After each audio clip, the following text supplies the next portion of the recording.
بسم الله الرحمن الرحيم. الحمد لله رب العالمين، والصلاة والسلام على أشرف خير خلقه محمد وعلى آله وصحبه أجمعين. بريزان خوشويستان خوشحال و شادومانم لا زنجيرة برنامجك بناوي بيرو بروغرامي خوشويستمان نوري تاومان پیغمبری خدا صلى الله عليه وسلم سبارت با پروردەی منداڵ دەگەینەوە زنجیرەی 22 لە خزمەت ئێوەی بەڕێز. ئەویش پەروەردەی منداڵ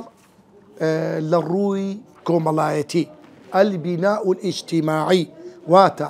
چۆن منداڵێک پەروەردە بکرێ، چۆن منداڵێک دروست بکرێ، چۆن منداڵێک پەروەردە بکرێ بە کەلکی ئەوەی بێتە ناو کۆمەلگا. خۆشەویستان، هەموو ئینسانێک بەوەی ناوبانگ دەردەکا، بەوەی خۆشەویست دەبی لەکن خوا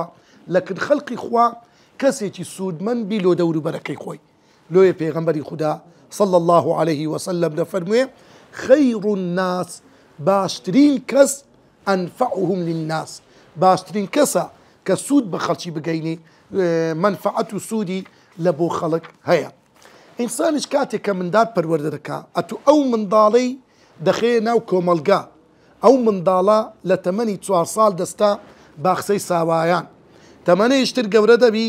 دەچێتە قۆناغی منەڕەتی، لە قۆناغیشتر دەستا ئاستی ئیعدادی و ئامادەیی، لە قۆناغێک دەستە کۆلێش. ئینجا ئەو منداڵە دەبێتە باوک، دەبێتە مێرد لە بۆ ئافرەتێک، کچەکەت دەبێتە ژن لە بۆ پیاوێک، دەچێتە ناو کۆمەلگا. بۆیە گرنگترین پەروەردە، بەسوودترین پەروەردە ئەوەیە ئەو منداڵت پەروەردە بکەی بزانی کو تەعامل لەگە دەوروبەری خۆی دەکا، هەڵسوکەوتێکی گونجاو، هەڵسوکەوتێکی مەردانە موسڵمانانە لەگەر دەوروبەری خۆی. لۆیە تەمەشا بکە کاتێک کە ئینسان منداڵ پەروەردە دەکا، دەبی لە منداڵی ڕا پەروەردەی بکەی بۆی ئەو منداڵە کاتێک دەستە ناو کۆمەلگا هەندێک ئەتەکێت هەیە، هەندێک ئاداپ هەیە، هەندێک ئوستوب و شێواز هەیە، بتانی بە شێوازێکی جوان ڕێکوپێک، بە شێوازێکی بە جوانترین شێواز هەڵسوکەل لەگە دەوروبەری خۆی بکات. چەند بنەمایەکەیە بۆ دروستکردن و پەروەردەکردنی منداڵ لە ڕووی کۆمەڵایەتی. یەکێ لەو خاڵە گرنگانەی کە زۆر گرنگە، دایک و باوک دەبی منداڵەکانیان لەگەر خۆیان ببەنە هەندێک شوێن، یان لە مەجلیس و کۆڕ و دانیشتەکانیان کە میوانێک دێ کە شوێنێکی قەڵەبارغا منداڵەکانیان مشارەکە پێ بکەن. یعنی زۆر دایک و باوکەیە میوانەکی دێ بەخۆی باوکەکە ئاوی دەینی، داکەکە بەخۆی دەچیتن، کاکە دەبی منداڵەکەت فێر بکەی، با منداڵەکەت بێ کوڕەکەت کچەکەت ئاوی بجێڕی، بە خێراتنی میوانەکان بکە، سفرەکەی دابنێ، سفرەکەی هەر بگرتەوە، خواردنەکەی دابنێ، لۆی کەسبەینێ گەورە بوو لەگەر ئاستی گەورەبوونی خۆی بزانی کو هەڵس و کەوت لەگەر میوان دەکات، چۆن بزانی کە دەستا میوانداری خەڵک. لۆیە ئەوەی کە زۆر گرنگە تێکەڵکردنی منداڵ لەگەر کۆمەلگا خاڵێکی زۆر گرنگە. بەڕاستی ئینسان دەبی منداڵی خۆی بەو شێوەیە هەمووشەی پێ بکە، بە تایبەت منداڵ لە تەمەنی گچکە فێر بکرێ. مەسەڵەن لۆ نمونە میوانێک دێ بە خێرهاتنی بکە، کوڕم دەستی مامت ماچکە، ئەو مامەیە ئەو خاڵەیە پیاوەکی بە تەمەن دەبینی، ئەوە پەروەردەکردنی منداڵە لەسەر ئەو ڕۆژدا کە تەمەنی منداڵ گەیشتە تەمەنی هەرزەکاری جاحێڵی، لەگە خۆت موساحەبەی بکە، لەگە خۆت پێکۆ پیاسەکی بازار بکەن، پێکۆ بی بە دوکانێ، ئەشیایەکی دەکڕی، دەچێت بازاڕێکی دەکەی، میوانداریەکی دەکەی، دەچێت تەعزیەیەک، دەچێت بۆنەیەک، منداڵەکە لەگە خۆت ببە هەتا فێری ئەتەکێتی ئەو شوێنانە بیتن. ئەوە بەڕاستی وا دەکە ئەو منداڵە پەروەردەبی بە پەروەردەیەکی جوان و ڕێک و پێک. پێغەمبەری خوا صلی الله عليه وسلم دەفەرموێ شەهیدت ئەنە غولام حیلفا، من کاتێک گەندێکی تازە پێگەیشتوو بووم بەشداریم کرد لەگەر مع عمومەتی المطیبین، لەگەر مامە باشەکانم، لەگەر مامەکانم، ئەمن بەشداری حلفەکم کرد، هاوپەیمانیەکم کرد. فما أحب أن لي حمر النعم وأني أنكثه، بەڕاستی زۆر پێم خۆشتر بوو کاتێک کە بەشداری ئەو هاوپەیمانیم کرد لە گەرمامەکانم و تەواو پێش پێغەمبەرایەتیتی لە تەمەنی تەمەنی غولام لەو تەمەنێک کە ئەمە تازە پێگەیشتوو بووم زۆر لە کنم خۆشتر بوو خۆشەویستتر بوو بەشداریکردنی من لەو هاوپەیمانە لەوەی کەوا خوشتێکی سوورم هەبی کە خوشتی سوور شتێکی زۆر بە قیمەت بووە لۆ سەردەمی خۆی. بنەمای دووەم لە پەروەردەکردنی منداڵ لە ڕووی کۆمەڵایەتی منداڵ ناردن لە بۆ جێبەجێکردنی هەندێک پێداویستی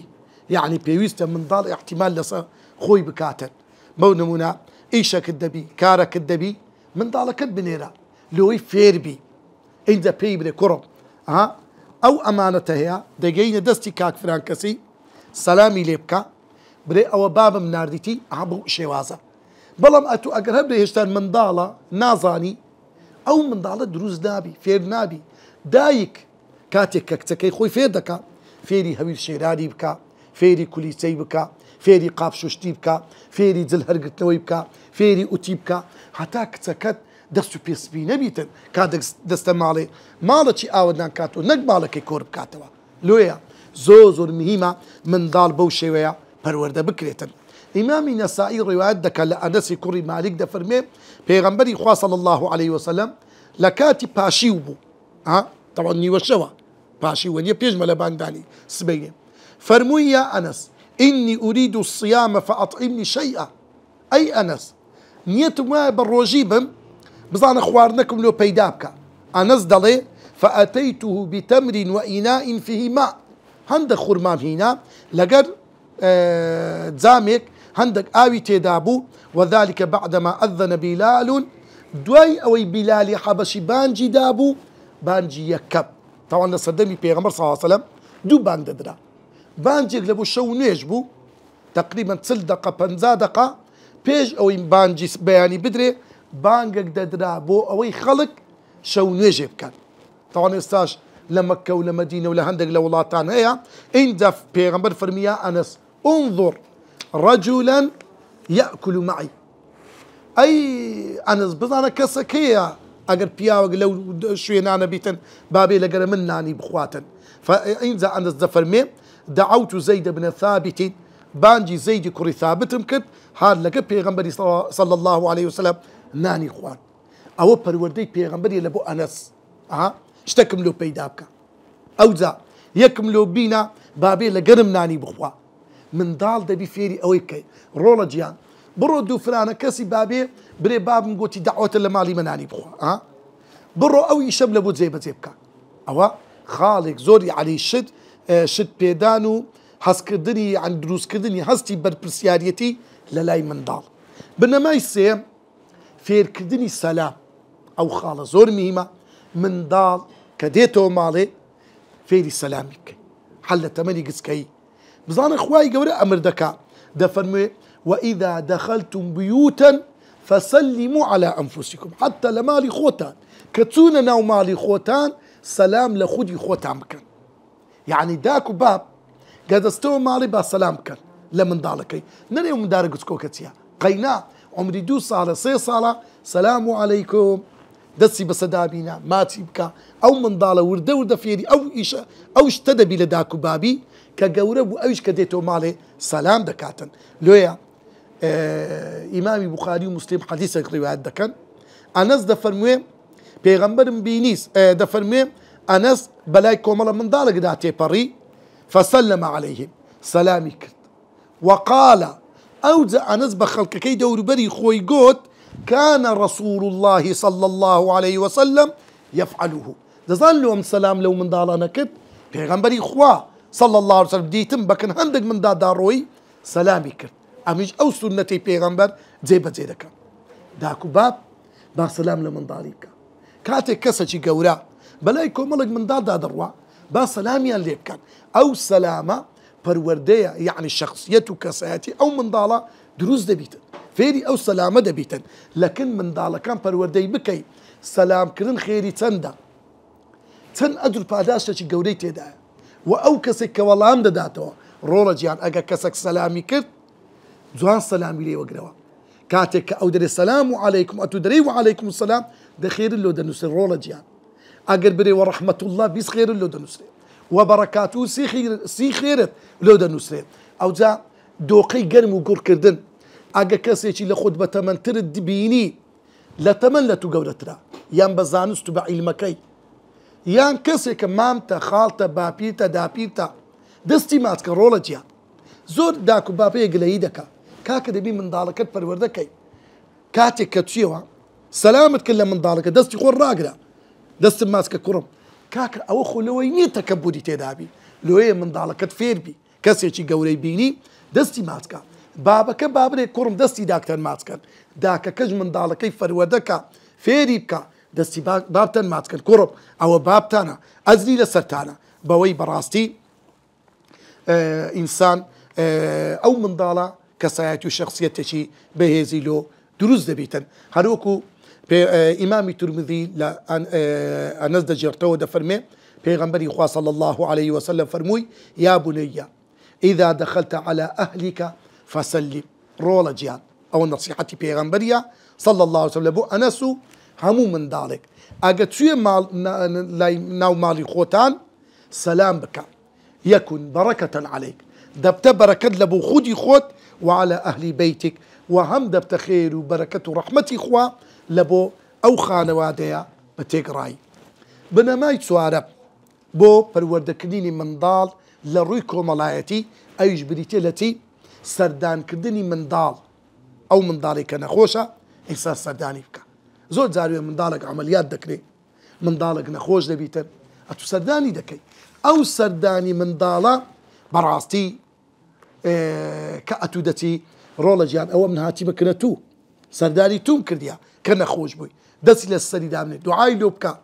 لكني دامني شا ضلي بالدواء منيا أو خير وأجر بعداش تشي زوزر قوريا إمامي بخاري حديثك دجرتوا أنس كوري مالك دفرمي كان غلام يهودي يخدم النبي صلى الله عليه وسلم فمرض من ضالشي تازا بيجيشتو غلاب يعني تمني سيزة تاردا بازدا لو تمني بوا نخوش كتيا وخزمتي بيغمبري شكرديا صلى الله عليه وسلم فأتاه النبي صلى الله عليه وسلم يعوده بيغمبري خواتسوا سرداني أو من ضالا تسوا لاي سردانيك فقعد عند رأسي لسسري من ضالكي بيغمبر ليسري دانشت فقال له أسلم بيغمبر فرمي رولا جيان مسلمان با فنظر إلى أبيه وهو عنده بابي شي لكن من ضالك يبو من ضالك تمشاكي بابي ك زايد تدري بابي فقال بابي من ضالك من ضال زولك قلت أطيع أبا القاسم بجي أبو القاسم كمحمد صلى الله عليه وسلم فأسلم من ضالك مسلمان بو أنزد فرمي بيغمبر كاتق لو ما علي هات الدري كم من ضالك مسلمان بو دي فرمو الحمد لله الذي أنقذه من النار سباز لو أو خداي أو من ضالي رزقار كرت لا أقري دوزا بنماي بينزم لو پروردي من ضال لرويكو ملايتي حول بدا نصيحتي من ضالك بكا أو خال زور قرنقا براستي أقدتوين من ضالك بيقو أقدتوين من ضالك كساتيش قورو باشي هبيتن دبي براستي بيبري رولا جيان چه دكي ببرادري خود بنماي بينزم لو بيجاني من ضال للروي كومبلايتي دبي حول بدي من ضالكت كركت باشترين برادر هالبجيريتن لو تنك براسي بيغمبر دفرمي صلى الله عليه وسلم الرجل على دين خليله إنسان لسعاداته تقاليد ديني برادر كيتي سبحان الله فلينظر أحدكم من يخالي هركس إيه وسيرك چه دكات برادري خوي أو برادرت آويني توا لو زور مهمة داكو باب بكسكي بكوركي بري رولا جيان هاموشو برادراتيو نزيق مكة ولا كسك كنويش هناك كسك زماني بيسا كسك بدر روشتا كسك زمان كسك حرسو كوتو رفتاري زوزو ناشرينا زور كسي مثلا دارو يا من ضال ديتو مالي دجرته ولا بوداتي بابي والله يقلب برادر كان من لمكتبه او قشمري بما مستيك قال طيب ويك عزيتي مثلا يكشيدا شريك دبي كوسل لو اتبري رولا جيان اقل لو نوع من ضالبي كورب رفيقاتي أو جورا كسانة مكان أتوش بأجري ويدا سوتي زور مهم أجتو لإسترا هندك بنمات دانا لو من دالك رفاقتي تشيدكي أو زوزور جرينجا أو من دالة برورديتي زور زوان دبيتا خالي يشتر من دال بيويستا لروي كومالاتي من دالة مردوخو من دالة غريب حال براستي زود دوادا كويتت للرورويجيان لويا لصدقوا با بيويستا من دالة كيان برورده بكن لسر أوي فيري بازار يامكن فيري هندق مهنو هندق بيشيان بكن كضرورة لبوجياني خويا مثلا لون منا من دار إستا أقل كمبيوتري نظاني دو هذا كيلاكم ملقا بعيبتي قوري لصد دشيتوا لو يدبي من دالكت بني رباخولة كمبيوتري بكا جياني إستا بيوستي بوي أو من دالة تساو كراوبي لبو إيشو كاري خوي فيري كرين فروش بكا مثلا لون منا لعطلي هاوين من دالكت كجيش تتمن 12 صال 15 صال عفده وهجده صال إيش لو بينوا مامتي خالتي برادركت إيش دكا بيشتي هي من هنا هي بيني ركني أقرب بربارتي كم يجبي لوي من دالكت تساوي بتوا لوي فيري مهنيك بي فيري إيش بيتن زانا إمامي تبرعين دجرتو ولا عمري كوري حريث دفر بيه بيغمبري خاص عاصم بلاي عبد الله كوري جعفر داتي بري شتي دكريو دفروشي زانا لو كاد دا قال بيغمبر فرمي اللهم بارك له في بيعه دعاي لوكت خوايا بركت بيخي او كردو فريوشني يان فرموي اللهم بارك له في صفقته خوايا لو صفقة ولو معاملة كديكا خوايا بركتي بيخي بيغمبر دعاي لوكت ككرمامتي لويك او من ضالة تشجيع بي لسئي شكي آخر خال لو بنماني كبيوست من دال لروي كومالايتيوا دروز بكرين باش داري كدني من دال لبونا كان زوزور مهمة مثلا لون منا لشواني دا شوكاني كوتاي مانجي رمضان من دالك دستي بقرا بهنا مزقفتي زور داكو بابيا بخوي ديتا مزقفتي من دالك إلا كوراني راويتي خلشي عزيد ددا يالا ماري لبرك خوا من دالك دستي بقرا بهنا آخر يجل سنتي بيغمبر أبو صلى الله عليه وسلم بيغمبري خوا صلى الله عليه وسلم كخاتو عائشة دفر إذا دخل 10 الأواخر تذكر دفر مي أحيا ليله وشد مئصره وأيقظ أهله بيغمبري خوا كداخلي دا شوكاني كوتاي مانجي رمضان دبو شوكاني زندو دكردوا ودوخيني خوي تندكد واتا نزيتي خيزانا كاني نتكود أو دروجة أو دشوي وأيقظ أهله مالو من دالك شي بآقا دينا أتو معقول يبخل لمزقفتي بي من دالك اللوي بي هاروكو لهمو بونا كاني تر مثلا بونو منا جد قواسنا وكا من دالك اللقا خود ببا تعزيك من دالك اللقا خود ببا بونيتي آينية كورك سيمينارك لشوينك من دالك ببا أو شوينة باتاي ببتوا بزاني خوشيتيا نا خوشيتيا بتزورك يا مثلا لون من زارويا سردان كرنكا بيبا لقى خوت بتايبت اگر مناسبات بو او من دالا تساوي دكريتوا دزاني بونا كان جیاوازیان تیا عقیقەیەکە هەر بۆنەیەکە ئەم منداڵەکەت با تێیدا بەشدار بی دەپاڕینەوە لە خوای گەورە خوای گەورە عاقیبەت خێرمان بکە خوای گەورە منداڵەکانمان ساڵح بکە خوای گەورە چاوڕوونمان بکە لە دنیا و لە قیامەت بەو منداڵانەمان وصلى الله وسلم على سيدنا محمد وعلى آله وصحبه أجمعين.